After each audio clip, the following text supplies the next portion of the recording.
Okay, so let's begin with our motivation.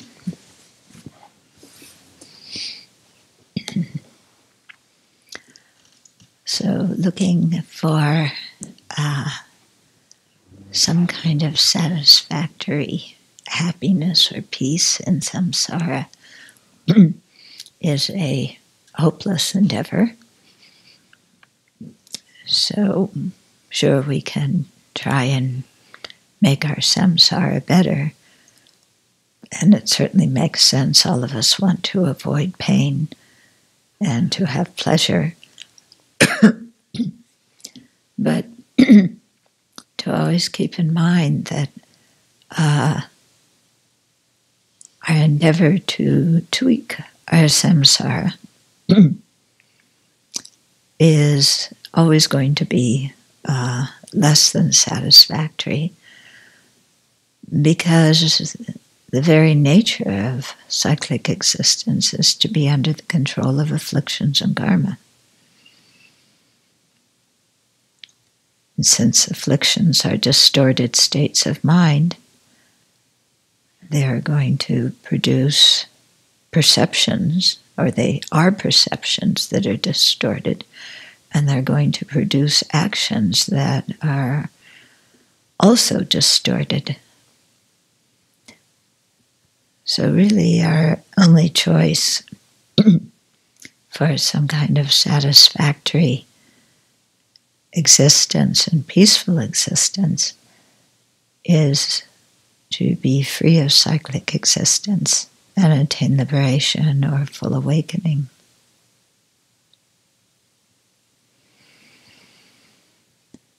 So we want to endeavor to actualize those for ourselves, but it's important to remember that everybody else is in the same boat. And everybody else, like us, wants happiness, doesn't want suffering, is constantly met by disappointment and disillusionment. And, just like us, has moments of happiness that don't last. So this is not a pessimistic view, it's a realistic one. And it also proposes an alternative. And so let's seek the alternative, the bliss of liberation, the total fulfillment of full awakening, which are states of mind that we can actually cultivate.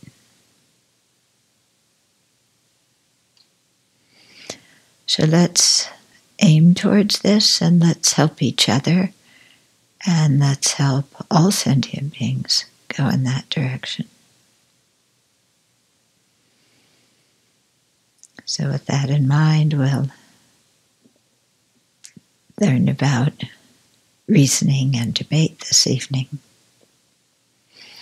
because reasoning and debate will help us clarify our thoughts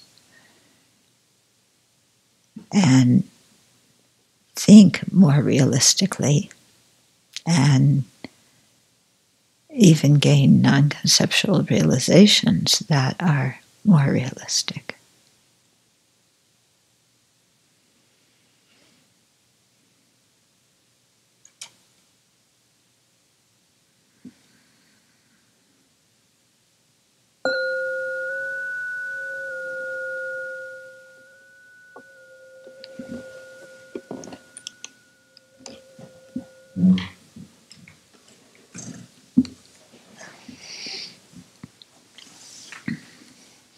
So some people might say, but I think that's pretty pessimistic. I think it would be pessimistic if there were no alternative. If the Buddha just described true dukkha and its origins and left it at that, then sure, that's pretty discouraging. But he, described an alternative and taught us how to go about actualizing that alternative. And so in that ways, it's not discouraging at all. It's actually quite optimistic. Yeah, because when you think of it, in samsara, our definition of optimism is just another state of, hoping to get some kind of transitory pleasure. Yeah. Whereas the optimism that the Buddha is presenting is an actual state of lasting peace and bliss and fulfillment. Okay, so let's aim for that. The thing is, we haven't experienced that, so then we go, well, how do I know it exists? Whereas, a buzz in samsara, yeah, we've experienced that. We know that exists. But something that's beyond samsara, we haven't experienced. So our mind goes, how do I know that's really possible? But I think the way I've figured it out is that, if I look at the difficulties and the pain in samsara, and then I think of not having that, that alone is really good. Yeah. So, and then you read about the Buddha's qualities and hear that the Buddha was once a sentient being like us, same problems, same bad habits, same judgmental mind, and yet he was able to complete this total internal transformation and gain awakening. So why can't we too? Yeah. Okay. So I asked you to do a little exercise last week, but I don't know if anybody did. But Venerable Jompa did it. Did any of you do it? I didn't think so. But Venerable Jompa did it. Okay? So she wrote an email. She said, just to start out with, that she liked the antidote of questioning, why am I angry? To keep asking ourselves, why am I angry? Why am I angry? She said that was very helpful. And then she said, I too tried to do a syllogism as you suggested us to do. And you are right, such syllogisms do not hold. And then she gave an attempt. Yeah, remember I asked you to write syllogisms? Yeah, nobody did it, right? Yeah, I'm a very successful teacher. Yeah, ask students to do things, they forget, they disregard. Okay, but one person came through. So, she said, here's her syllogism. A person who is not liked is justified in being angry because she fears for her own well-being. Okay, a person who is not liked is justified in being angry because she feels for her own well-being. She also said you could say because she fears for her life, but I think that one's a little bit too extreme. We'll just keep that she fears for her own well-being. So she said the subject is a person who is not liked. The predicate is justified in being angry, and the reason is because she fears for her own well-being. Okay. Now, what's the property? What's the presence of the reason in the subject? Okay. So a person who is not liked fears for her own well-being. What do you think about that?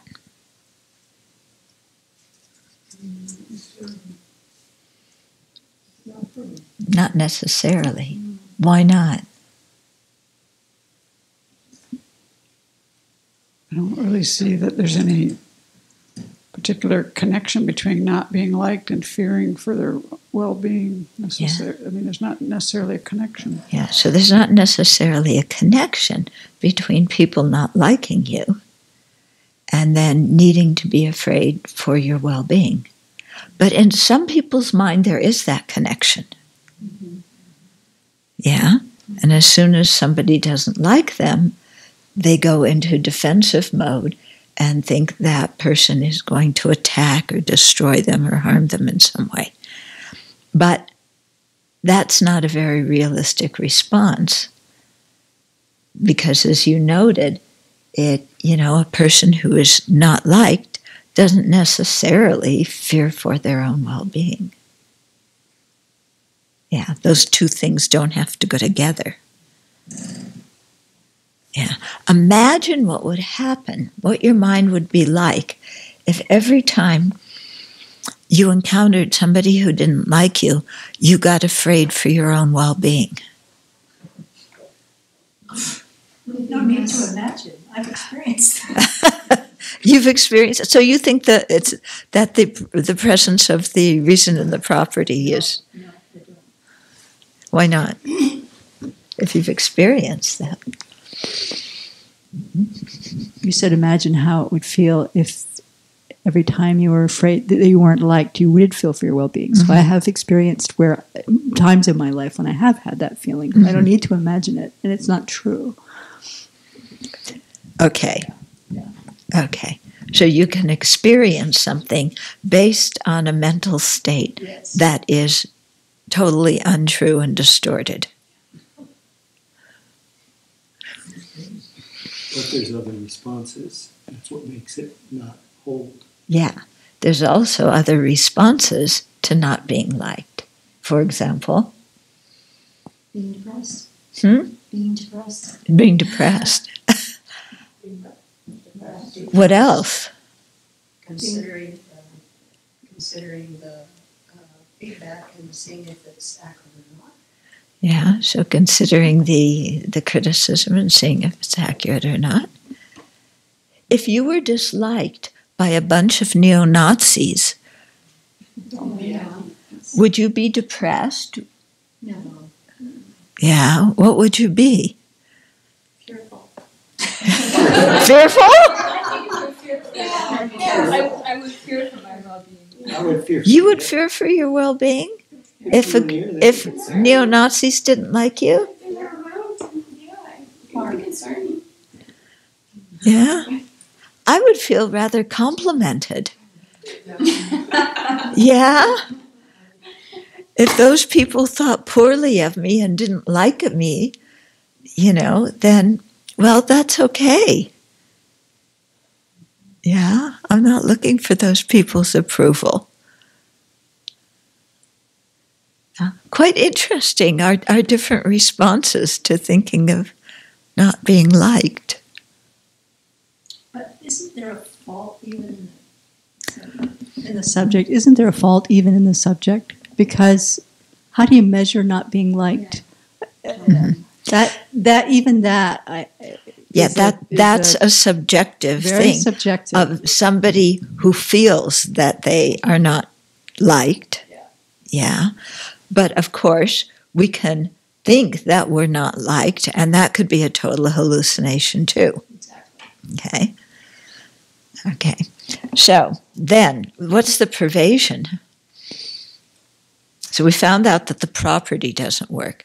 So, she's trying to give a good syllogism, and she herself said it doesn't work. But it's very interesting, because this is the kind of syllogism our mind makes up.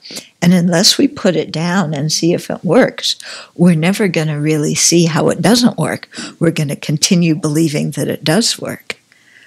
Okay, so what's the privation in this syllogism? If you fear for your well-being, you are necessarily justified in being angry? Yeah, so if you fear for your well-being, then you're justified in being angry. Is that true or not? No privation. Why not? Anger is never justified as a wrong consciousness. Yeah. There are many responses other than anger. Yeah. So anger is a wrong consciousness. And if what we mean by justified is, it produces benefit or it's good for the world or something like that, then that doesn't hold. Yeah. Yet when we're angry, we feel like it's justified, don't we? Yeah? But is our anger ever really justified? Is a wrong consciousness ever really justified in the sense of, being a valid way to perceive the world? I find it helpful to look at, why do we want to justify something that doesn't benefit us, that actually hurts us? It's like, I have the right to be angry, and I'm justified with my afflictions, and it's like being justified to have a cold. Yeah. Or the flu. Yeah. But that's interesting, isn't it? How we want to justify something that actually harms us, and that we're actually miserable when it's happening. Isn't that curious? That we want to prove that it's justified and it's correct and it's beneficial. Yeah.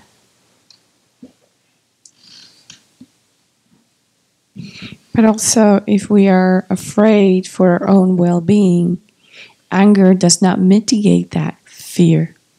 So anger is not really helping us address our basic, our state of fear. It does not produce a different state of mind. Yeah. So it just adds on to.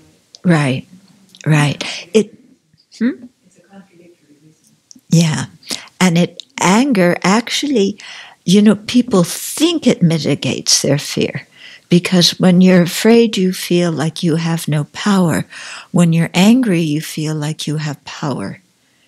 And when you have power, then you tell yourself, I don't have to be afraid because I can beat the other guy in some way. Yeah? So it's a whole distorted state of mind and justification because, if we're afraid, the anger doesn't really solve the cause of the fear at all. Yeah, it just is dancing around the whole thing. Yeah, and you see, so we're afraid, then we get angry, so we have some feeling of power, then we attack the other person or the other country or whatever. Yeah. And and actually when you attack and go to war, you're afraid, aren't you? Yeah, but you're talked into this thing of, well, those people are inferior, so what I'm doing is good. But, I don't think really people's minds are unafraid when they're going into war.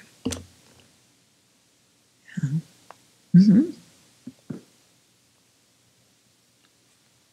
There's also another dynamic, and that is that if there seems to be some sense about that the angrier that I get, or the anger that I make myself to be, then the more I have an enhanced ability to make a change on the situation. Mm. And so what I have observed in some instances is that if people get some kind of good result with that strategy of showing anger, mm-hmm. and then being able to influence the situation, like the other person backs down, or things go the way they want it, then that's kind of a reinforcement for that behavior in the future. Yeah. And so they continue to do it. Yeah. And so that reinforces our distorted privation, that if you're angry, if you fear for your well-being, anger is justified. Yeah. And we don't actually know when we're miserable. And to even use the reasoning that when I'm angry, I'm miserable. It's a miserable mind. We don't know. We're so used to being miserable that we don't know No, when we're miserable. and when Yes. we're not. Yes. Yep. That's it. So I think it's really good that she tried to make some kind of reasoning here, for anger, to really see if it worked, and I think she was basing, she was looking inside and seeing how her own mind thought, and then, showing to herself, oh, this way of thinking doesn't make any sense. Yeah. So that was the whole purpose of the exercise, and I think she did a good job. She said, anger is a choice, just as love is. Even in our legislature, you can't find a law that says that citizens are justified being angry if they are not being liked. Yeah. It's true. There's no law that validates that, even in conventional society. Then she tried some other syllogisms. Okay? So a person who is hated by others will face strong emotions because she is going to be destroyed. Woo! Okay. Huh? There's quite a theme going with these. Yes. Well, the thing was to come up with something that justifies anger.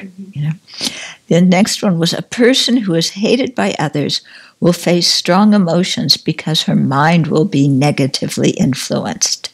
A person who is hated by others will face strong emotions because her mind will be negatively influenced. The property of the subject is not necessarily established.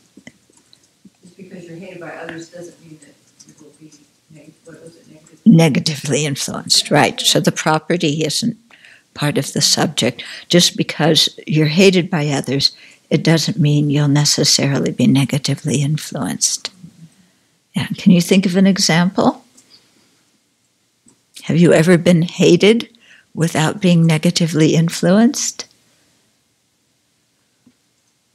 Or can you, maybe we've never been that, but maybe we can imagine being that? I remember once when someone was quite upset with me, but I never felt one moment of problems because I did something that was needed to be done, and they were very upset.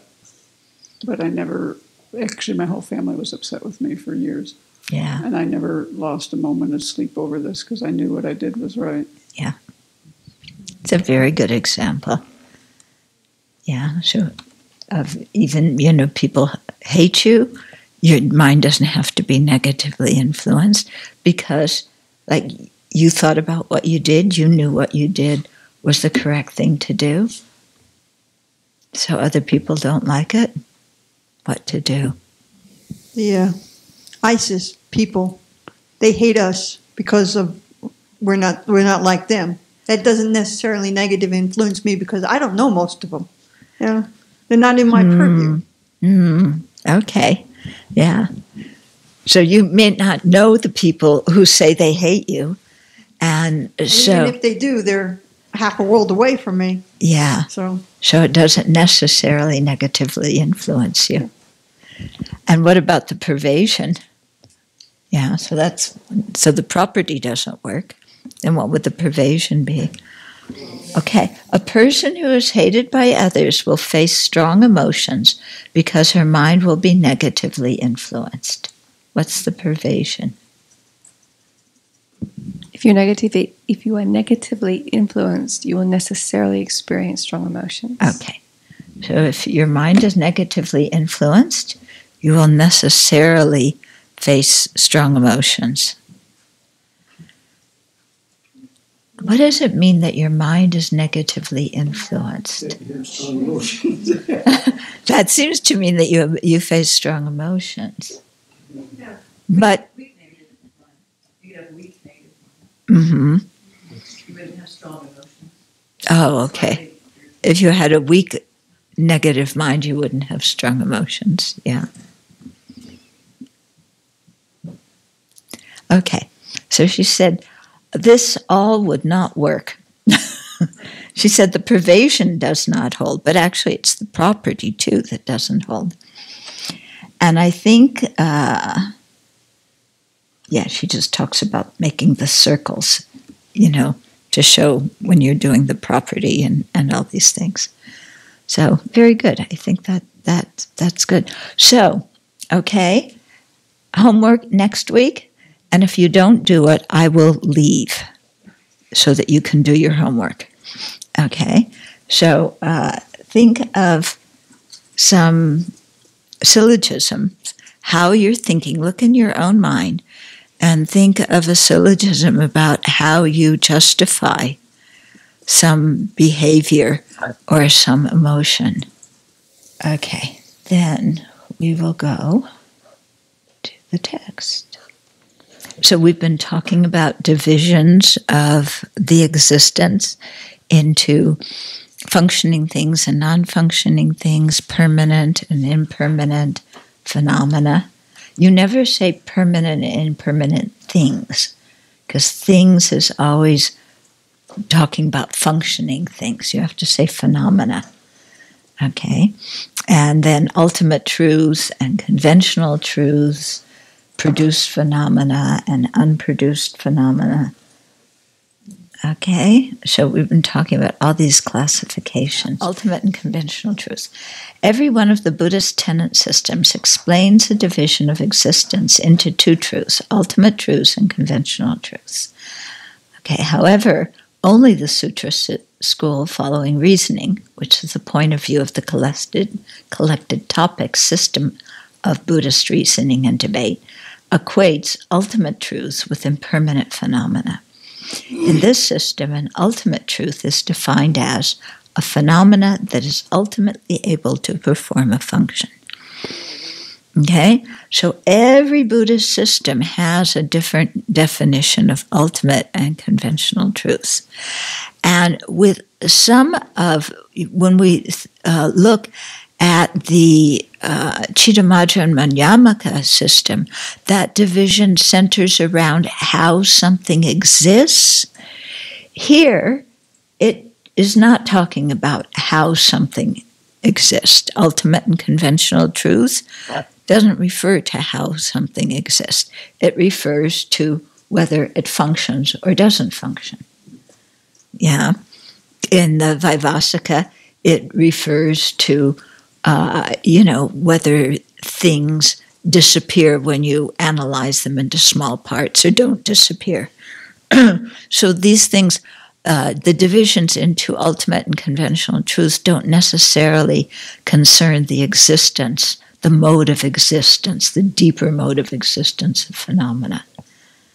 Okay, so that's something important to realize. Otherwise, we go in, if we think that that's what all the schools are pointing out, then we say, that's rather confusing, or that's rather superficial, or whatever, however we want to judge it. So don't think like that. So this definition is not intended to point out anything special about the function performed. A function performed by an ultimate truth is just the same function performed by any impermanent phenomena. In other words, it gives a result. It functions to give a result. Okay, so you can see here how much this system, really emphasizes through all these categories the difference between being something that can produce a result and something that can't. Because something that can produce a result is an ultimate truth, it's a composed phenomena, it's an impermanent thing, it's the object of a direct perceiver, and then all these other things are permanent, they're only known through conceptual mind, they're conventional truths, they're kind of imputed, they're made up, they don't really count for anything too valuable. Yeah. So this school really emphasizes direct experience, non-conceptual direct experience. Okay.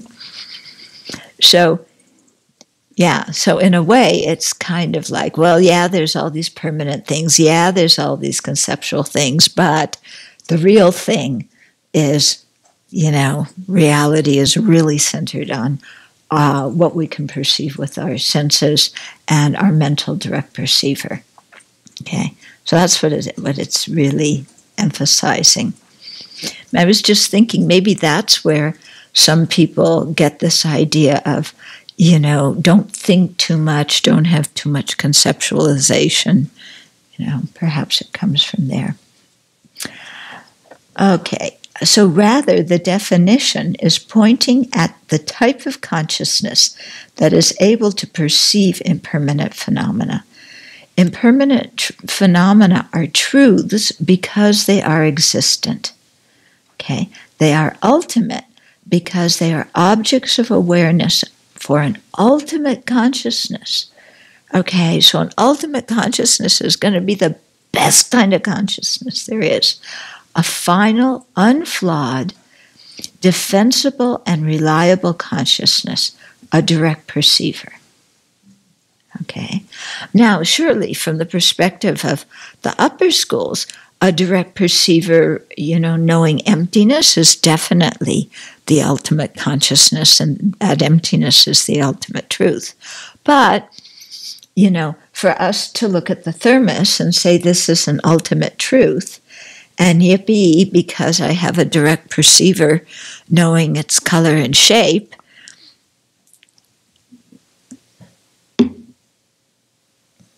well, then, okay.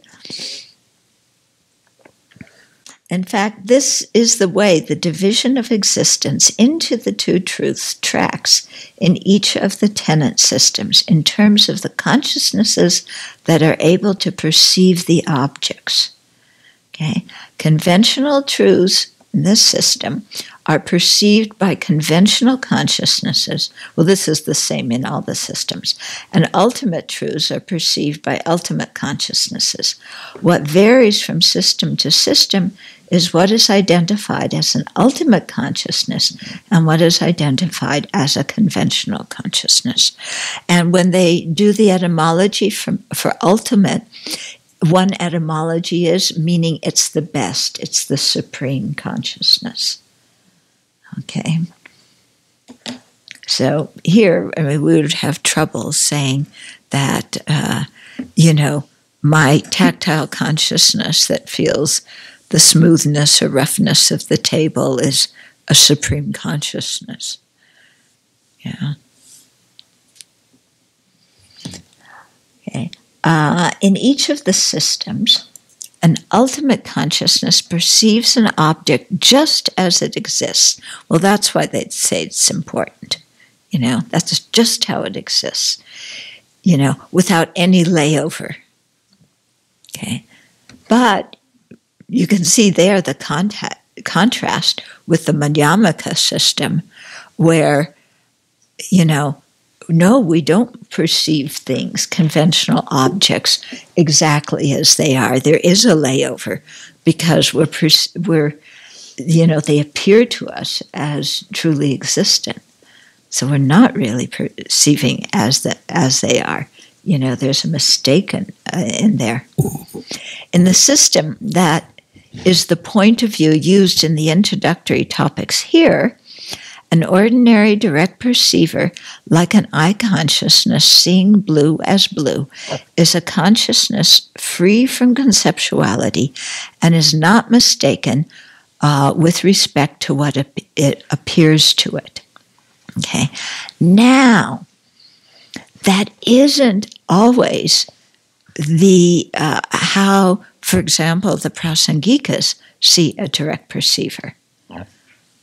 Okay, because here direct is glossed as being free from conceptuality. Okay, yeah, but in the Prasangika, direct is glossed as meaning not dependent on a reason. Okay, and so for that reason, prasangikas accept both conceptual and non-conceptual direct, reliable cognizers. Now, when you've studied the Satantrika system, and then you hear the prasangikas say that, you're horrified. You go, what? What? Double what? You know, how can you say there's a conceptual, direct, reliable cognizer? That's impossible. Well, it's impossible according to the Sautantrikas, which is the viewpoint that we've learned it all in. But we have to change our viewpoint when we're studying Prasangika, because Prasangika says, you know, if that perception doesn't depend on a reason, then we can consider it a direct perception. For example, the second moment of an inference. So the first moment of an inference depends on a reason. The second moment doesn't. It's simply recognizing the first moment. It's a continuation of the first moment. You know, again, cognizing the same object. So they would say that second moment of an inference realizing emptiness, they would call that a direct perceiver and a conceptual direct perceiver. And the Satantrikas would be horrified. Yeah. They would say, you're crazy, you can't say that. Okay, so just to point out the difference here between the philosophical systems. Okay, yeah. I think I'm jet lagged. I just can't think very fast tonight. The second moment of an inference for prasangika is a direct perceiver. The second moment of an inference, no matter what you're inferring, it doesn't require a reason. It doesn't matter what your inference is about. Yeah, well, inferences are always correct consciousnesses, Right. Okay, and it doesn't matter what you're inferring about. Yeah, they consider that a direct perceiver because it's not dependent on a reason. Whereas the lower schools, you know, something is a direct perceiver if there's no conceptuality involved. Okay. Yeah. So it's quite different. Yeah. And, you know, I think that's kind of in some way giving some boost to the inferential direct perceivers. Yeah. Okay. And the proponents of the Sutra school following reasoning say that what appears to a direct perceiver is always an impermanent phenomena. Now, do Prasangikas agree with that? No. For example? Yeah, emptiness. Yeah. So again, here you can see how totally, what a dramatic difference the Prasangika has with, you know, the Sutra school, in even saying that you can directly perceive something that's impermanent. Yeah? Something that's permanent. Yeah, saying that you could directly perceive that. That's like, what? To the Sutra school? Okay. There is more on consciousnesses in chapter 12, called Consciousnesses in Relation to What They Perceive. But understand right here that direct perceivers are not necessarily any big deal. Okay, well, they are when you talk about yogic direct perceivers that are realizing emptiness, but we'll come to that soon, because they say that a yogic direct perceiver realizing emptiness, realizing selflessness, I should say, because they don't speak of emptiness so much. They say that yogic direct perceiver realizes selflessness implicitly not even explicitly. Yeah? So just their whole way of framing it is very different. Prasangikas, there's this direct perception of something that's a permanent phenomena, and permanent phenomena count, they're important.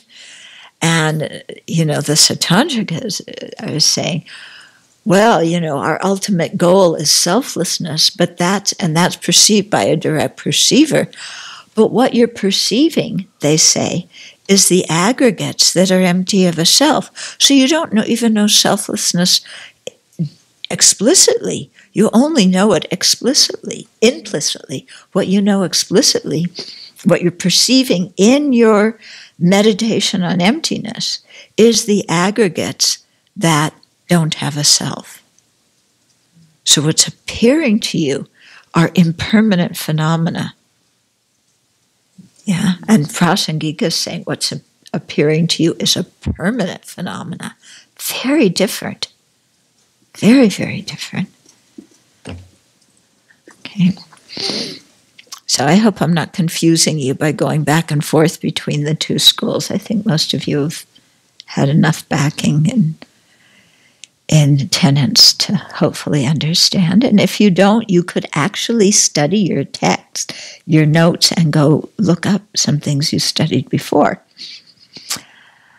Okay. There are descriptions of extraordinary direct perceivers that are the fruit of meditation, but direct perception can also be completely pedestrian. It includes any ordinary correct perception, such as correctly perceiving the smell of coffee as coffee.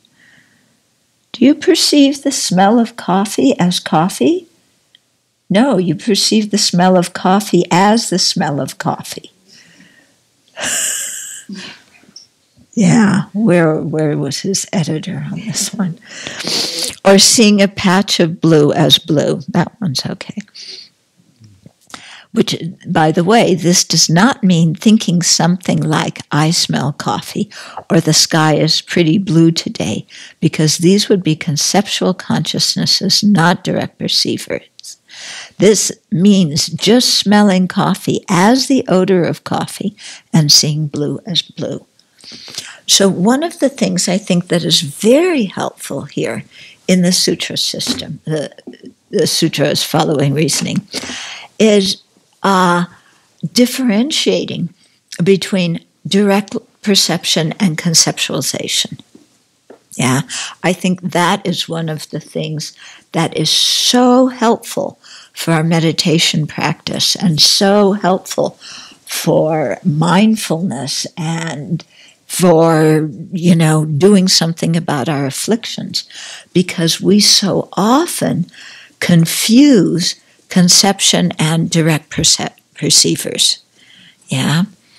So that's why, for example, to relate this to NVC, we would say, I came in the room and this person totally, ignored me and was rude to me and didn't even say hello, and they really don't like me. Okay? And in our mind, that's the truth, an objective truth out there. Yeah. From the viewpoint of the Sutra school, is that a direct perceiver or is that conceptual mind?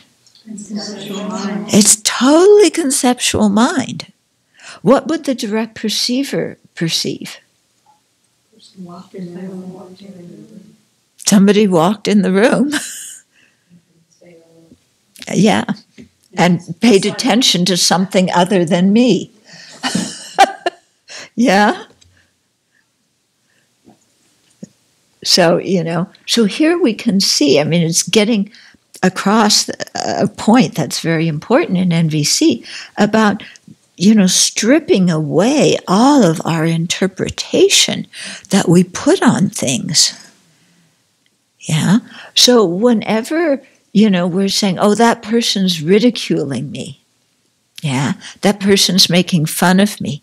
That person doesn't respect me. Yeah, is that direct perceiver or conceptualization? It's all conceptualization, isn't it? Yeah. When that thought comes in our mind, and it is a thought which automatically shows it's conceptual, but when that thought comes in our mind, do we think, oh, this is a conceptual consciousness? No, we think we are directly perceiving that person's motivation to disrespect us, as if we had, the divine, we had the ability to see other people's minds directly. We have that super knowledge that can see that. Yeah. And then, the whole way we interpret it, it's all conceptual mind. Okay. Now, some conceptual mind is really useful. When we're learning about emptiness, when we're studying the Dharma, we use conceptual mind. I mean, tonight we're using language and we're having a teaching, and that, it's full of conceptual mind. So that use of the conceptual mind is very good. But in our daily life, we don't always distinguish between a good use of conceptuality and, total distorted conceptions. Yeah. So it's very interesting. So here's another assignment for you this week. As you walk around and see things, observe how, if you're seeing something really freshly, or if your mind, so often when it sees things, it makes you think of something else you've already seen, or reminds you of something else you've seen, or makes you think of something you want to see. Yeah, like when we go out to the garden, and we see one of the tulips that's still blooming. Yeah. How much are we focused just on the color and shape of the tulip that's blooming? And how much is it, oh, that tulip is blooming, it's really beautiful. It's not like these other tulips next to it that have wilted. Or, here's this beautiful tulip. I just was in Holland where they have fields of tulips, and I didn't get to see a field like that. But even though I saw lots of tulips at the place I was staying, because these people were very kind, and they put so many fresh flowers in my room and fresh flowers on the altar. And, they really did everything going out of their way, and they were Geluk Rinpoche's students, and he has a center in there for 20 years because there was somebody from Holland who we met in India who started the center, and now he also has centers in the U.S. And do you see how you're off and running? And all there was that started the whole thing was the color and shape of the tulip. Okay? So this thing about really looking in your own mind about, what is just a plain old sensory data, and what is your interpretation of it, and how does that interpretation then go on to think about the zillions of other unrelated topics? Yeah? Until you eventually get back to the core topic of my childhood was a disaster. And that's why I'm such a mess. That's the conclusion you always have to come to in the West. Yeah? Okay? Or the conclusion of, the world doesn't appreciate me, That's the final end of, Yeah. This is very short. My favorite story when I see the tulips takes me to the time when someone 3 years ago dug up the asparagus and then planted tulip bulbs. And this was quite a source of dismay for some. Didn't dig it up. That's all. Oh, let's fight over it now. Okay? So now you see, There's memories which are conceptual consciousnesses. Okay, and two people remember different things, and both people are thinking, but what I remember is correct. She dug it up. No, she didn't dig it up. She just planted the other ones instead. And then instantly the I comes about of I'm right. My memory is right when her memory is wrong. And then it becomes really crucial that I win this argument. Yeah, because I am never wrong. And I'm not going to be humiliated by her memory being better than mine, because that might mean that I'm getting dementia. And I don't want to admit that perhaps I'm getting dementia, because I'm definitely not demented. Okay, so are you seeing the way the mind works with conceptuality? Okay.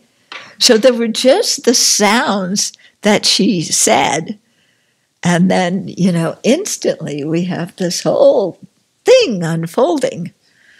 Yeah? So this is our lives in samsara, isn't it? Yeah? No wonder we say samsara is unsatisfactory. Look at the way our minds are working. Okay. Yeah, so even here, the smell of coffee is coffee. Oh, you have something? Well, you're going to it. It looks like what you're talking about what I was going to ask. Okay, so the smell of coffee, you smell coffee as coffee. How long do we just, there's the direct perception of the smell of coffee. Then there's the thought, I smell coffee. Then there's the thought, I want coffee. Then there's the thought, I'm not at the Abbey, so I can take a cup of coffee. And they won't know it. I'll confess it, but it's already after I've taken the coffee. So that way, I don't have to forgo my coffee. I'll just confess it. And they don't usually make too big of a thing about drinking coffee when you're away. Oh. Decaffeinated.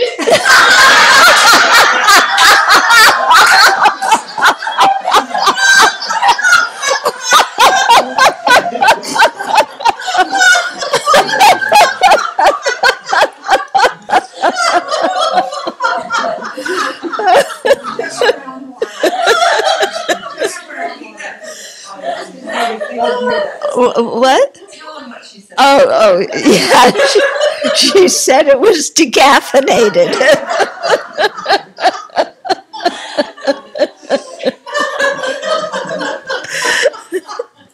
So the implication, again, in conceptual consciousness, is that decaffeinated doesn't count as coffee.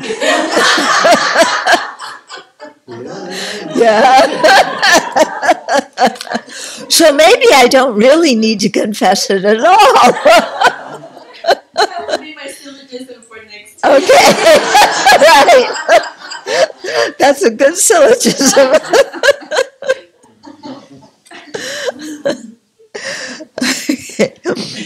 Yeah, you have a question?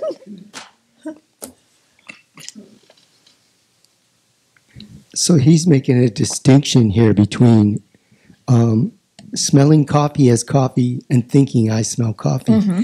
And it's, I don't know, I'm trying to understand this because it seems to me like if you just smell the coffee,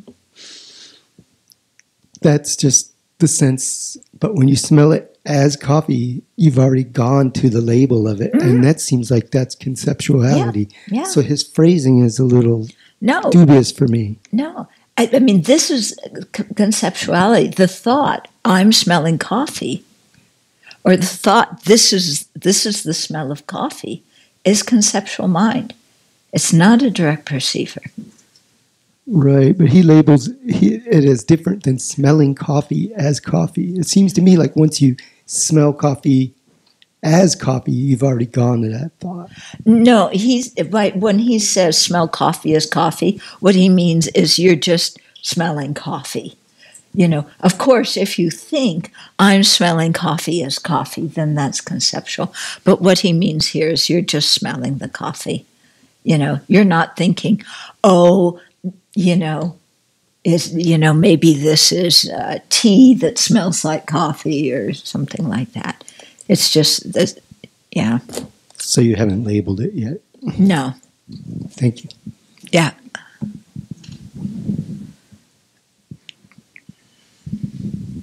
These concepts that we have, do we believe that the objects are inherently existent? You bet. Because look at our own experience. Whatever we see, we think we're seeing the reality of it. Yeah. That person is rude to me. That person is bossing me around.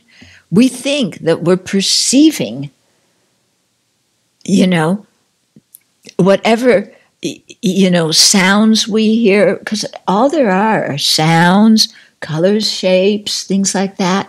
But on the basis of just that sense information, we project, that person, doesn't like me, that person is putting me down.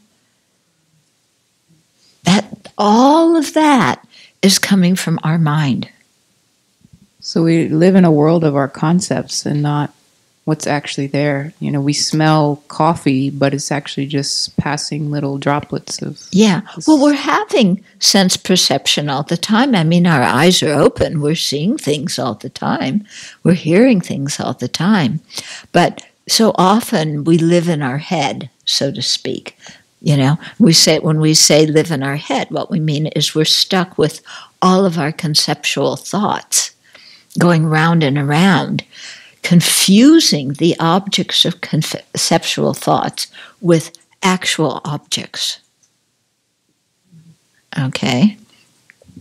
Now, sometimes our conceptual thoughts are accurate. If you think, this telephone is black, that's a correct conceptual mind. Okay? So there's no problem with it. We're not putting down all conception. But if you think, that telephone is black, somebody must have, not realized that you can get red telephones, which are so much more beautiful, and they got just this dull black one, then you're off into conceptuality. Okay? But, this exercise I'm giving you for the next week, just to watch your mind on how, based on some sense data, whether it's hearing or seeing or smelling or tasting, touching, how your conceptual mind responds after that. Yeah.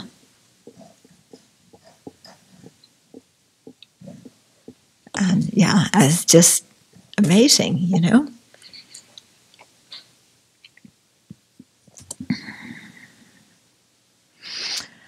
Okay.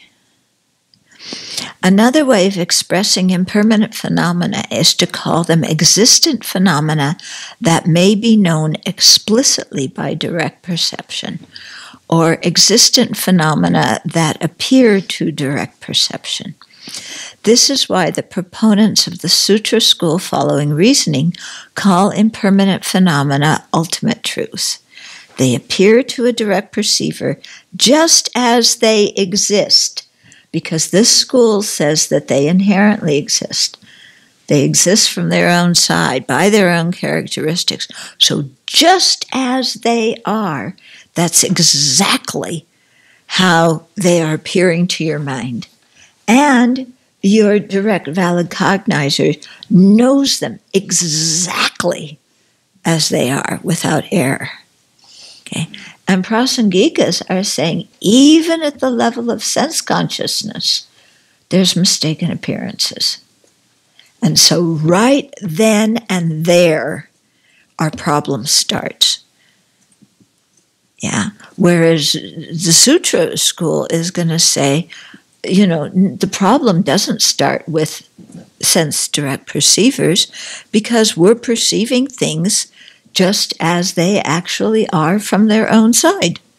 And there's no problem with that. And prasangikas say, oh, you want to make a bet? Wondering if you agree with this idea. It seems to make sense to me that Anne Klein writes in that book. Remember? Anyway, the book about the Sutra, School Following Reasoning. Knowledge and Liberation. That one. Yeah. She says that this system, by doing this way, actually just exactly that is what they're actually setting up. This turns into be the object of negation. Mm-hmm. So they're like setting it up as a target to be knocked down. Yeah. I think is how I've heard that said by someone else. Right. Do you agree with that? Yeah. And it's also, this is the helpfulness of going through these different tenet systems is, when you learn a system like this, well, usually you start with a Vaibhasika, but then this one, it's like there's a lot of agreement between this system and what we already think. So it doesn't jar us too much, but there's enough disagreement with what we already think to get us thinking about things, like what's the difference between a direct perceiver and a conceptual consciousness. And when you really think about that, that really changes how you see things. Yeah, so it shakes us up enough, but not so much, So each school kind of, it gives us one more degree of being shaken up. Yeah. And each higher school, what you're doing as you go up is refuting the tenets of the lower schools, And especially here when it says these, how we're perceiving things is exactly how they exist.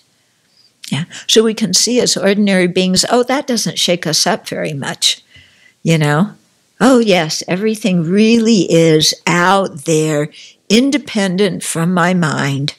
There's an objective reality that we can all see. Yeah. Oh, isn't that comforting? Yeah.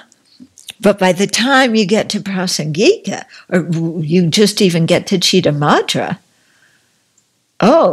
there's no, external objects. What we're perceiving all is related to our mind, and depending upon the latencies in our mind, which is depending upon, what we've perceived before and our karma and all sorts of other things, it brings a whole new level of dependence and a whole new level of, what exactly are we perceiving here? Yeah, so even with Chitta-Madra, they trash the two lower systems. Especially what they criticize is the Vaibhasika and the Satantrika saying that there's partless particles. The Chitta-Madras are the ones that really refute that, say, doesn't make any sense. Yeah. And then the prasangikas say, well, you're even saying that these things are arising from latencies on the mind, and you're not making any sense either. So, anyway, okay, they appear to a direct perceiver just as they exist, together with all their individual characteristics and their subtle impermanence. Okay. Huh? Let me explain it first before you ask the question. So they say that when you perceive something, what's appearing to your phenomena is all the qualities of that object, which are also impermanent phenomena, and the quality of subtle impermanence itself, which is an impermanent phenomena, also appears to your direct perceiver, but of course you can't perceive it yet. Okay, but they say it appears. And this works in their system because when they get, well, their ultimate truth isn't permanent. Their ultimate truth is functioning permanent? Things. Yeah, right. So everything that you're perceiving there, even though it's not ascertained, is impermanent. And they don't have any, their ultimate truth is these impermanent things.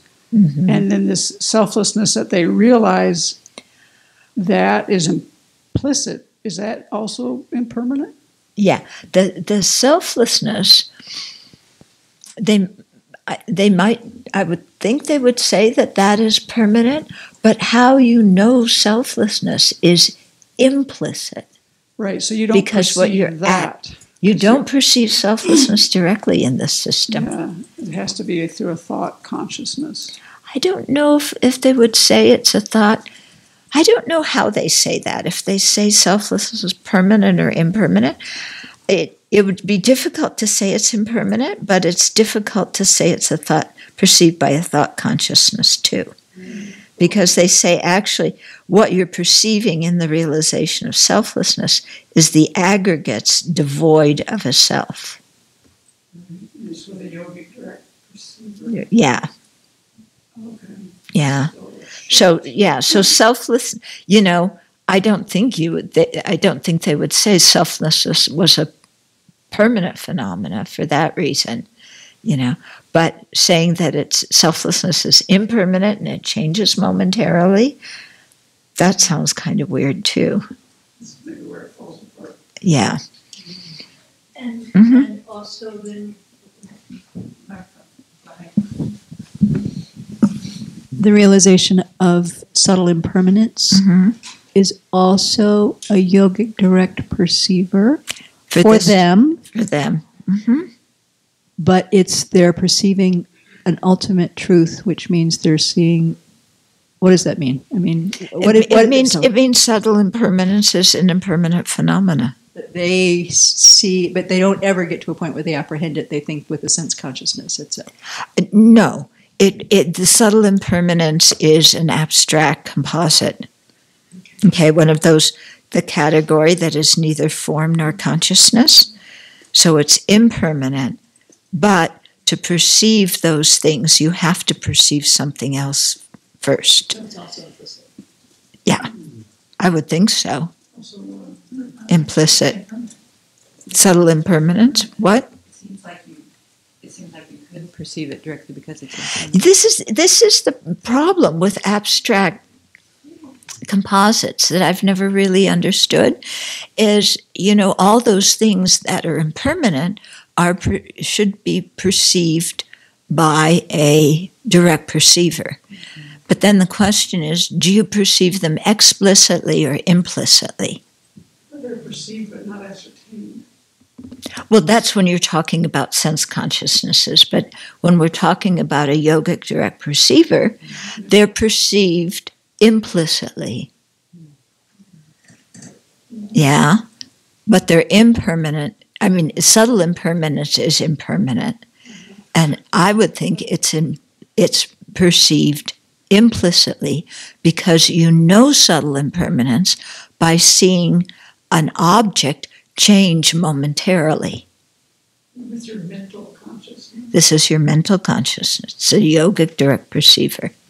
It seems like different people hold different thoughts about whether it's mental or sense consciousness for subtle impermanence in the different schools. Oh no, subtle impermanence has to be mental consciousness. To be mental. Yeah, I know you've said that, but I thought I might have read it differently. They say it appears to a sense consciousness, but it doesn't. It isn't perceived by a sense consciousness. Okay, that's kind of weird. Okay. Because what is perceived by sense consciousnesses, if you go through your 5 sense consciousnesses, none of them have an object that is subtle impermanence. Mm-hmm. Yeah? Because subtle impermanence is that category that is neither form nor consciousness. Yeah? That's why it seems to me that all those things that are abstract phenomena would be perceived implicitly. That's the way it seems to me. But you can ask around and think about it yourself and see what you come up with. Yeah. I wanted to ask about another category of impermanent phenomena. Mm-hmm. Consciousnesses. Yeah. How are they perceived directly? I mean, I might be able to be aware of my own mind, but not of others. Yeah, and again, by concentration, yeah, by the dhyanas, then you can perceive other people's consciousnesses directly. And that's being perceived with the mind, not with sense consciousness. Right. Yeah, with your mental consciousness. So that also kind of conflicts with this idea that impermanent phenomena are all, well, I guess that is direct perception. They're directly perceived, but there's different kinds of direct perceivers. Yeah, there's sense direct perceivers, there's mental direct perceivers, there's yogic direct perceivers. Okay. Yeah, but we're coming to that whole subject of consciousness. We're just not there yet. Okay, now we're going into permanent phenomena. So a permanent phenomenon is a conventional truth defined as a phenomenon that is ultimately unable to perform a function. Poor baby. Yeah? So, in a modern capitalist society, if you can't perform a function, you're useless. Okay? But not necessarily here. Conventional truths are not able to perform any function because they are permanent and static, since in the system of the Sutra school following reasoning, ultimate truths are equated with impermanent phenomena. Conventional truths are equated with permanent phenomena. The very reason they are called ultimate truths and conventional truths is because of the consciousnesses that are able to perceive the two truths.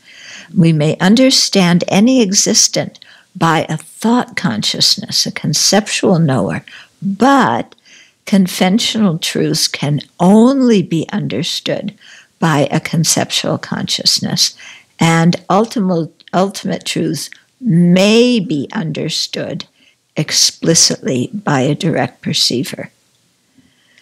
Okay? So here there's a difference. Yeah? Permanent phenomena are never known by a direct perceiver. Yeah, from this school. Never. Prasangika's changed that, but this school says never. Okay?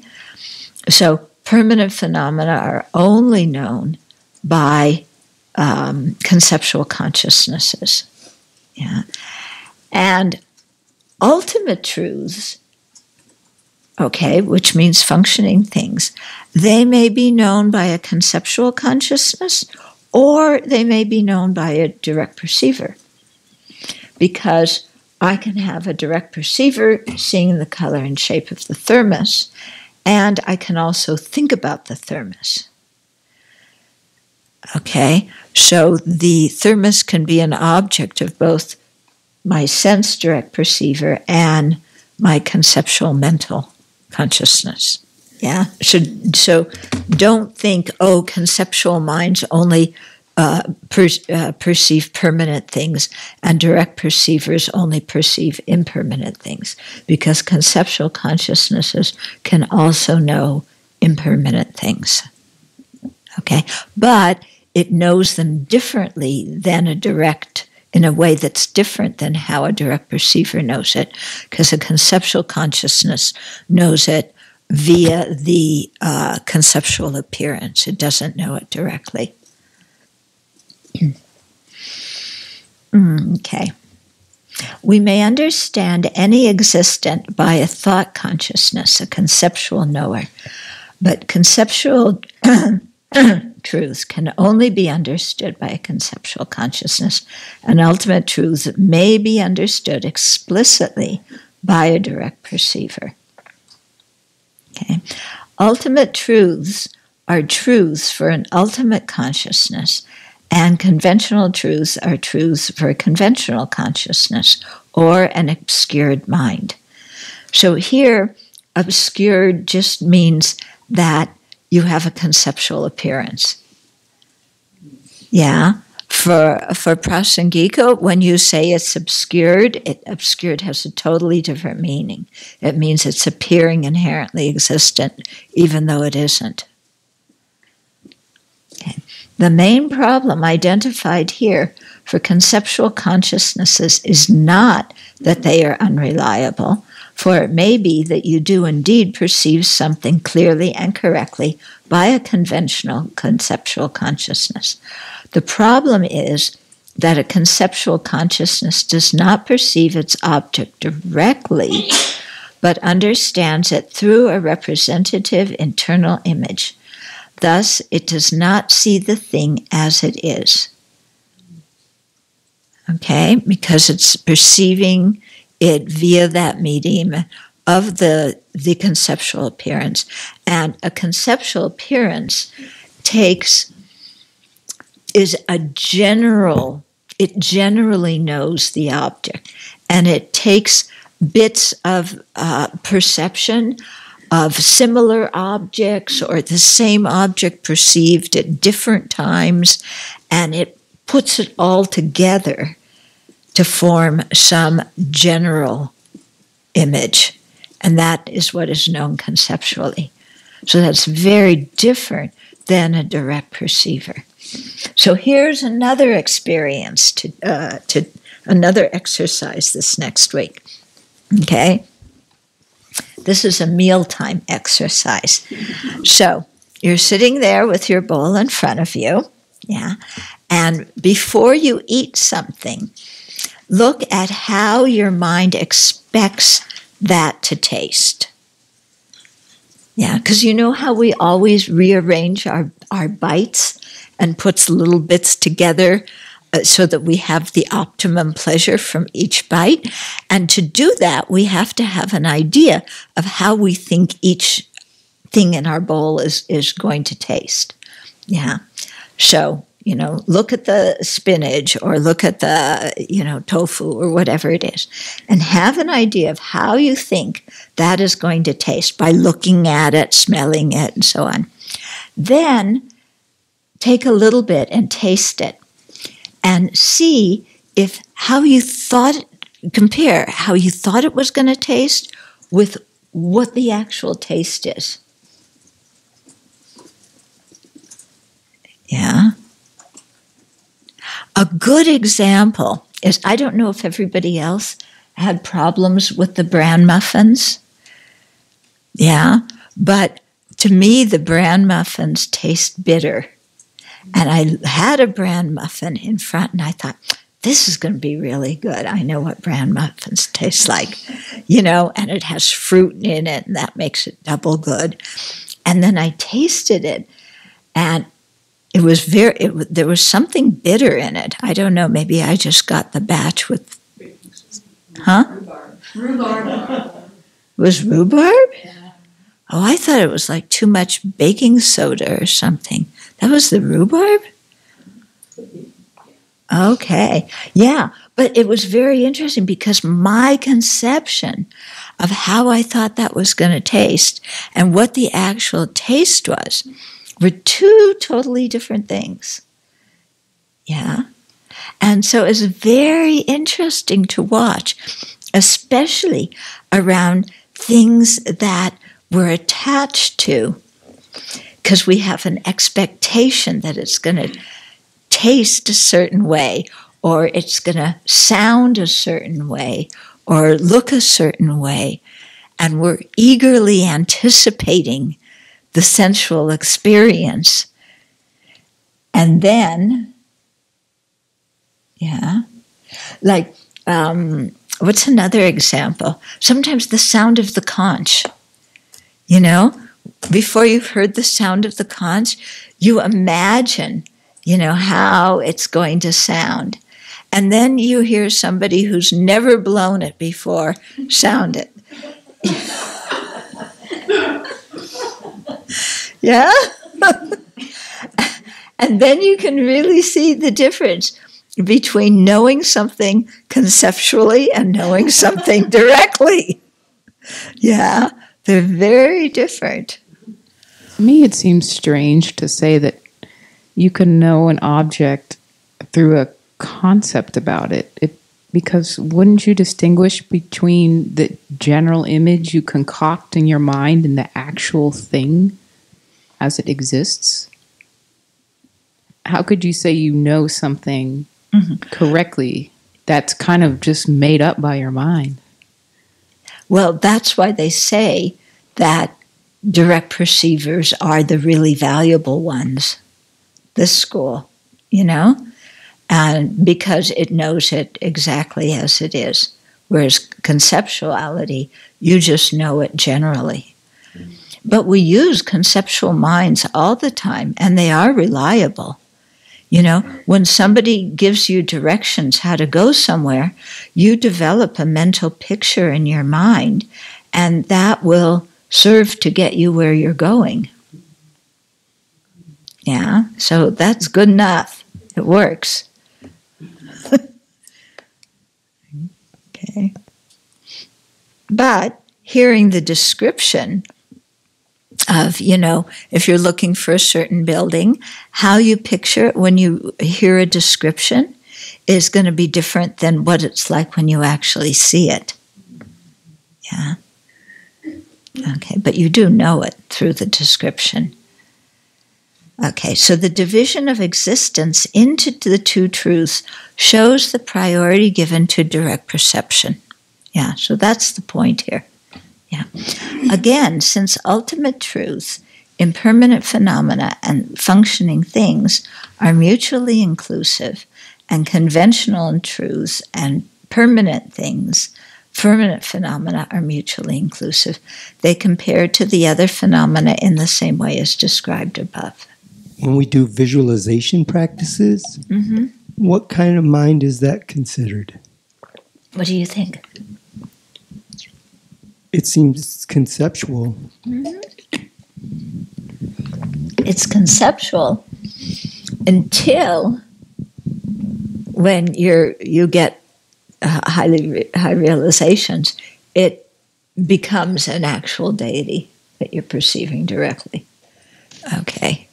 We're starting a new category here, but we're almost at the end of our time. Do you have other questions or concerns or anything? Shall I? Yeah. I've often wondered why they compare, why they talk about inferential cognizers and direct perceivers as the two types of awareness that know things, because I wonder why they don't instead say inferential cognizers and direct reliable cognizers. Why is it they're including direct perceivers, which also includes... Wait a minute, why don't they... Okay. So in this section, we've been talking about how all objects are either known most perfectly by an inferential cognizer. Yeah. So that's the... Or a direct perceiver. Yeah. Yeah. And so I wonder why they're talking about direct perceiver, which also includes these awarenesses to which an object appears but is not ascertained. Why they don't just subsequent cognizers? Yeah, because that's not a reliable. When the object appears but is not ascertained, I'm not quite sure it even counts as a direct perceiver. Some might, but some may not. In just thinking about it, because they always give the example of somebody talking while you're intently looking at something. Okay, if you're really intently looking at it, are you actually hearing it? Well, they say it appears but not ascertained. But, would they really count that as a direct perceiver? Well, there may be different takes on this. But Lottie Rinpoche includes it in direct perceivers, and that's how I've learned it in low rig. And so it's always been a question. And Okay, but direct perceiver doesn't mean reliable cognizer. Right, that's the point I'm making. I don't understand why they don't say direct, reliable cognizer instead of this general, what sounds like a general category. I see. Okay, why do they just say it's emphasizing direct perceivers instead of direct, reliable, perceivers? Because that's really what they're talking about. But Right. using this general term, and here we're trying to be so precise, so I don't understand the discrepancy. Yeah. Maybe it's just a way of, well, they're just talking here about they're differentiating between direct perceivers and conceptual minds, and they haven't gotten into the whole subject of what's reliable and what's not yet. Because you can have, it's a whole dividing things by direct perceivers and conceptual minds is different than dividing things of reliable cognizers and unreliable cognizers. So, it's two different categories. So maybe they're just focusing on this one category here and then giving you that background so that then when they get to the one about reliable and unreliable, you'll understand it a little bit better. Yeah, that's what it makes sense to me. So along the lines of what she was just saying, would something, say, an optical illusion be considered a direct perception? That's what my eyes are perceiving. Right. But it's not reliable. Right. Would it be considered a direct perception? The colors and shapes that you're perceiving are perceived by the colors and shapes are a direct perceiver. Yeah.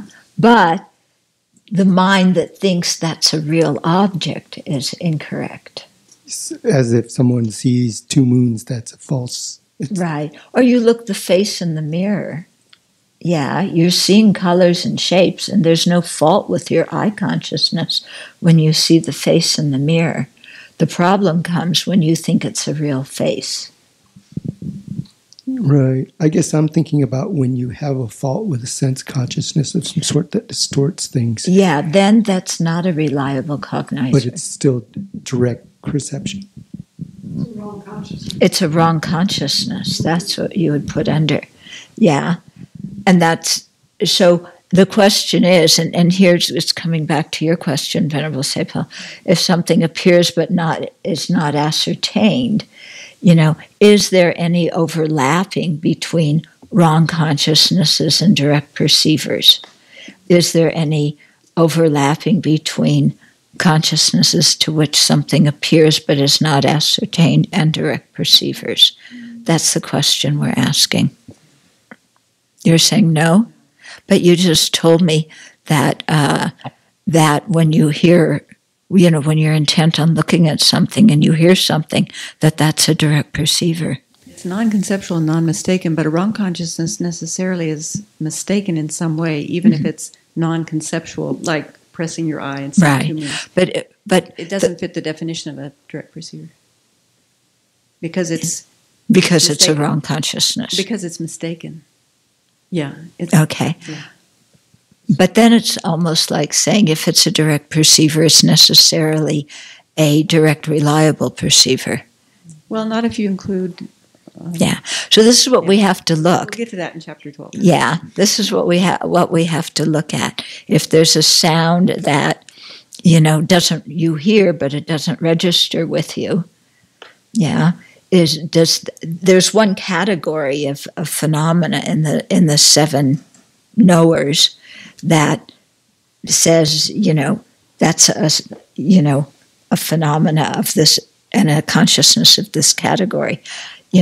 Our question is there something that is both a direct perceiver and a perceiver of something that appears but is not known?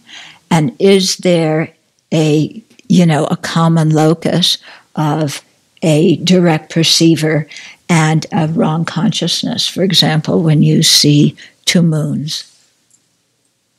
Okay. So this is, we can look in the low rig text for the answer to this.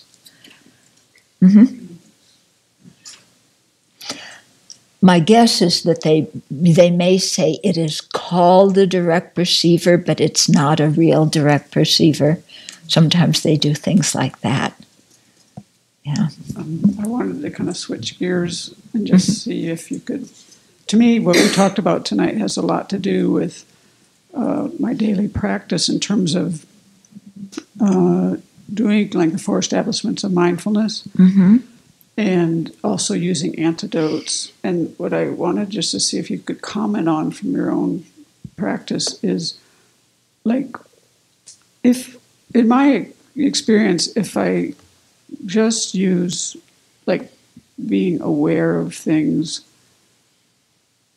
being mindful of things, like getting my mind calm to observe what's going on, that's very useful. But I actually am in your camp where I find that I need to negate the thoughts that are bringing me these distorted, like, for instance, if I think I'm being criticized or whatever, and then I go onto the cushion and I look, what really happened there? What was the observation? And what was my interpretation, my thoughts, and this and that? So in my practice, it helps me to get my mind calm enough to be able to kind of take all that apart and look at it. Mm-hmm.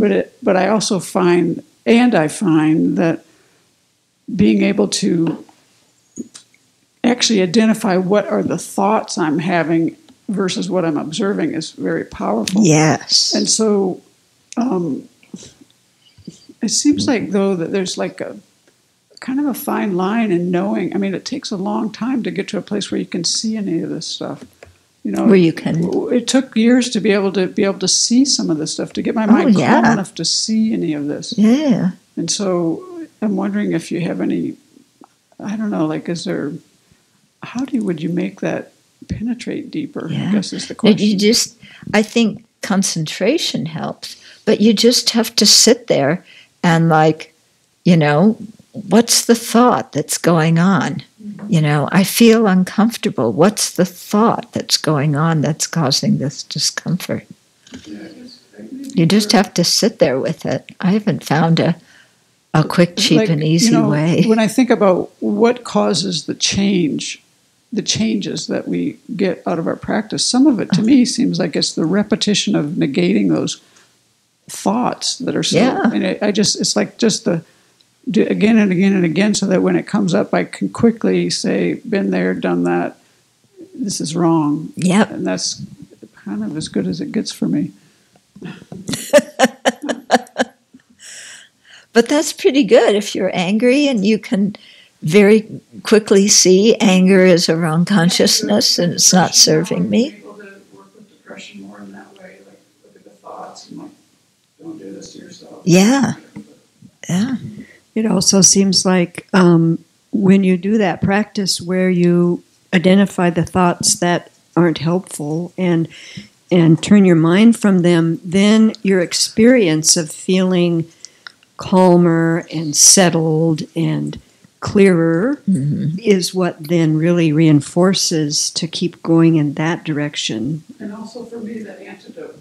Yes. The feeling of the antidote. Yeah. This is what I'm finding helping lately. Yeah. It's just knowing what I should be having in my mind and then just putting my mind there. And the feeling of that is so nice compared to the misery of the other. But it's like, that kind of seems where it's at. Yeah. Yeah. And what's happening there is you're getting into a positive loop because you're practicing, then you're feeling better, so you want to practice more, and then you feel better more. Yeah. I don't know if there's more to it. It seems like that's just it. Yeah. Remember how His Holiness, at one teaching he was giving in California, somebody asked His Holiness, what is the easy way to gain realizations? Yeah. And His Holiness teared up. And he told the story of when Rinpoche was leaving Milarepa to go meditate, and Milarepa says, I want to give you one last powerful teaching. And he showed him the calluses on his tush.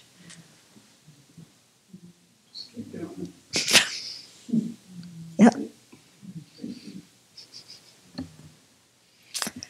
Okay, let's dedicate. Okay, let's just review what your homework is. Okay. Okay, first assignment. Think of some. Take a syllogism, look in your own mind, and justify some behavior or emotion.